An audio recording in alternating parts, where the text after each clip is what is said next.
بسم اللہ الرحمن الرحیم۔ یہ ٹاپک ہے کہ زبان کی حفاظت کیجیے۔ فرمایا کہ یہ زبان جو اللہ تعالیٰ نے ہمیں عطا فرمائی ہے، اس میں ذرا غور تو کرو کہ یہ کتنی عظیم نعمت ہے، اور یہ بولنے کی بولنے کا ایک ایسے آلہ اللہ پاک نے دے دیا کہ پیدائش سے لے کر مرتے دم تک انسان کا ساتھ دے رہی ہے۔ نہ اس کی سروس کی ضرورت ہے، نہ پیٹرول کی ضرورت ہے، نہ اوور ہالنگ کی ضرورت، لیکن یہ مشین تمہاری ملکیت نہیں ہے بلکہ تمہارے پاس امانت ہے۔ یہ سرکاری مشین ہے، یہ امانت ہے، تو پھر اس کو ان کی رضا کے مطابق استعمال کیا جائے۔ یہ نہ ہو کہ جو دل میں آیا وہ بول دیا، بلکہ جو بات اللہ کے احکام کے مطابق ہے وہ نکالو، دوسری بات مت نکالو۔ اس میں 3 احادیث فرمائے ہیں۔ فرمایا کہ حضرت ابو ہریرہ رضی اللہ تعالیٰ عنہ روایت کرتے ہیں، نبی کریم صلی اللہ علیہ وسلم نے ارشاد فرمایا کہ جو شخص اللہ پر اور یوم آخرت پر ایمان رکھتا ہو، اس کو چاہیے کہ یا تو وہ اچھی بات، نیک بات کہے یا خاموش رہے۔ دوسری روایت میں حضرت ابو ہریرہ رضی اللہ سے مروی ہے کہ انہوں نے حضور پاک صلی اللہ علیہ وسلم سے سنا، آپ نے ارشاد فرمایا کہ ایک انسان سوچے سمجھے بغیر جب کوئی کلمہ زبان سے کہہ دیتا ہے تو وہ کلمہ اس شخص کو جہنم کے اندر اتنی گہرائی تک گرا دیتا ہے جتنا مشرق اور مغرب کے درمیان فاصلہ ہے۔ ایک تیسری حدیث بھی اس معنی میں حضرت ابو ہریرہ رضی اللہ سے مروی ہے۔ روایت کرتے ہیں کہ نبی کریم صلی اللہ علیہ وسلم نے ارشاد فرمایا کہ بعض اوقات ایک انسان اللہ تعالیٰ کی رضامندی کا کوئی کلمہ کہتا ہے، یعنی ایسا کلمہ زبان سے ادا کرتا ہے جو اللہ جل شانہ کو خوش کرنے والا ہے، اللہ تعالیٰ کی رضا کے مطابق ہے، لیکن جس وقت وہ کلمہ زبان سے ادا کرتا ہے اس وقت اس کو اس کلمہ کی اہمیت کا اندازہ نہیں ہوتا، اور لاپرواہی سے وہ کلمہ زبان سے نکال دیتا ہے، مگر اللہ تعالیٰ اس کلمے کی بدولت جنت میں اس کے درجات بلند فرما دیتے ہیں۔ اور اس کے برعکس بعض اوقات ایک انسان زبان سے ایسا کلمہ نکالتا ہے جو اللہ تعالیٰ کو ناراض کرنے والا ہوتا ہے، اور وہ شخص لاپرواہی سے اس کلمہ کو نکال دیتا ہے، لیکن وہ کلمہ اس کو جہنم میں لے جا کر گرا دیتا ہے۔ ان تینوں احادیث میں اس بات کی طرف توجہ دلائی گئی ہے کہ آدمی زبان کے گناہوں سے بچنے کا اہتمام کرے، اور اس زبان کو اللہ جل شانہ کی مرضیات میں خرچ کرے اور اس کی ناراضگی کے کاموں سے اس کو بچائے۔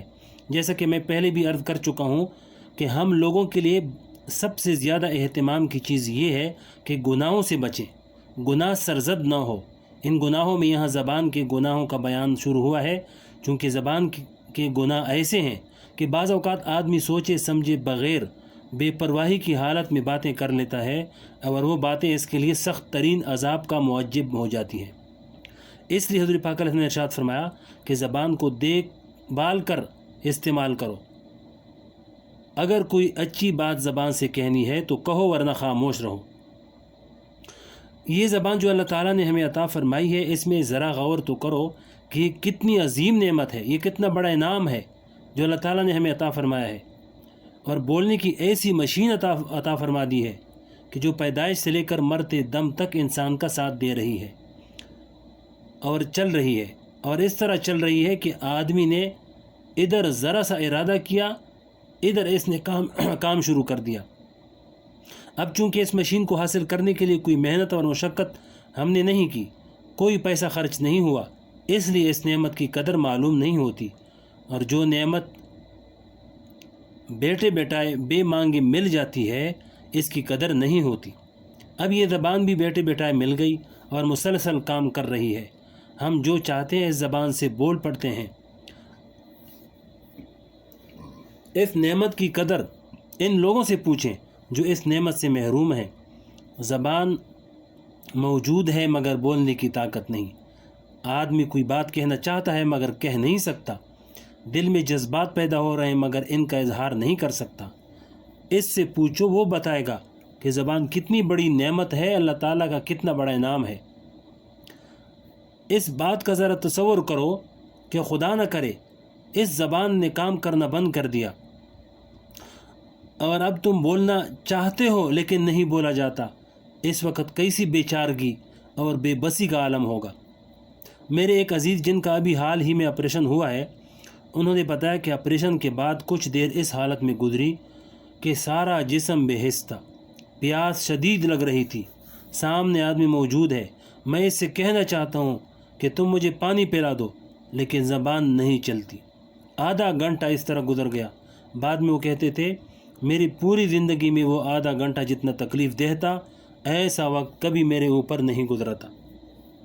اللہ تعالیٰ نے زبان اور دماغ کے درمیان ایسا کنیکشن رکھا ہے کہ جیسے ہی دماغ نے ارادہ کیا کہ فلاں بات میں نے کہنی ہے، اس لمحے زبان وہ کلمہ ادا کر دیتی ہے۔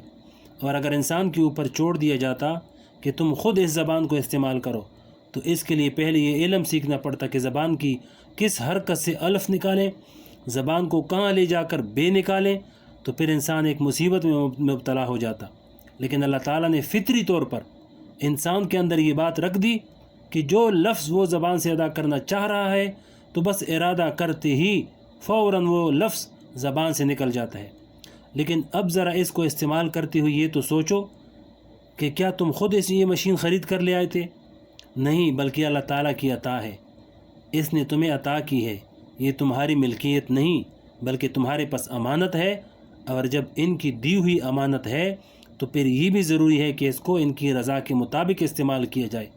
یہ نہ ہو کہ جو دل میں آیا اور بول دیا، بلکہ جو بات اللہ تعالیٰ کے مرضی کے مطابق ہے وہ نکالو، اور جو بات اللہ کے مرضی کے مطابق نہیں وہ بات مت نکالو۔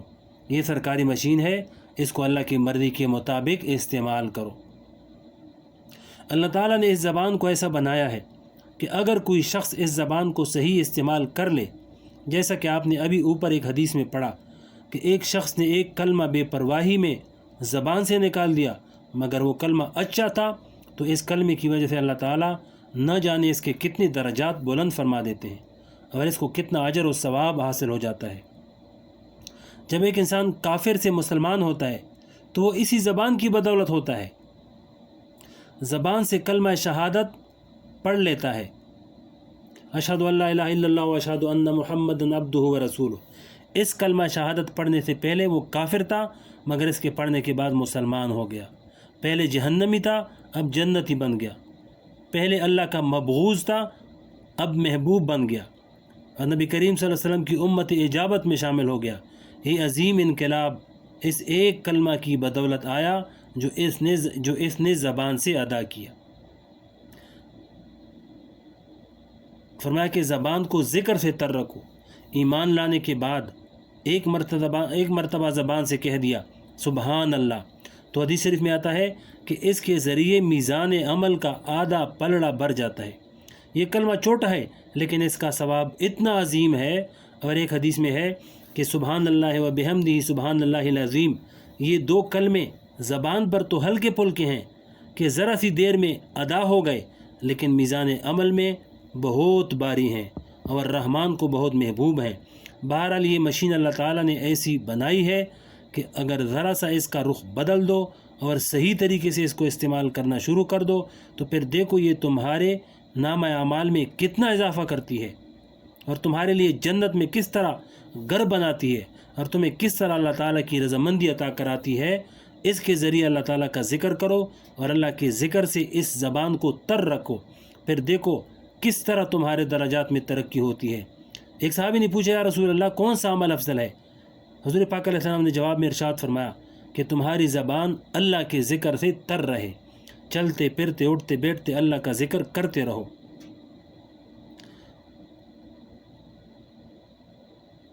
تو آگے حدیث ہے، تو انشاءاللہ اگلے ویڈیو میں